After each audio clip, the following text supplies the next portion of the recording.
এই পিলখানা হত্যাকাণ্ড শুধু বাংলাদেশে নয়, পৃথিবীর নৃশংস হত্যাকাণ্ড।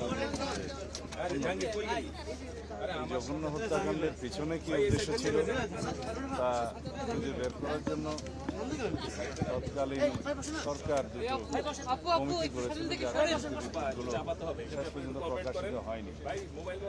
গত অন্তর্বর্তীকালীন সরকারের সময়ে একটা স্বাধীন জাতীয় তদন্ত কমিশন গঠন করা হয় এবং সেই কমিশনের রিপোর্ট আমাদের সামনে এসেছে।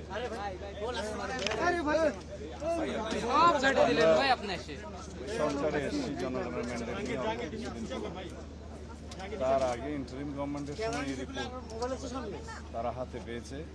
সেই রিপোর্ট বাস্তবায়নের জন্য তেমন কোনো পদক্ষেপ নেওয়া হয়নি।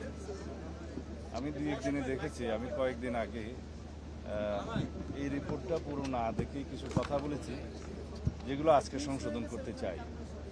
আমরা নতুন করে কোনো তদন্ত কমিশন করব না, যেহেতু জাতীয় একটা স্বাধীন তদন্ত কমিশন গঠিত হয়েছে এবং তারা দক্ষ উপযুক্ত ব্যক্তিদের দ্বারাই গঠিত হয়েছিল। তাদের রিপোর্টে আমি একটা গ্ল্যান্স যা দেখেছি, যেহেতু আজকে কথা বলতে হবে সেই জন্য, তাতে যে সমস্ত সুপারিশমালা এসছে প্রায় 70টি মনে হলো। আমি আরও ডিটেইল দেখব। সেই সুপারিশমালার অনেকগুলো বাস্তবায়নের দিন।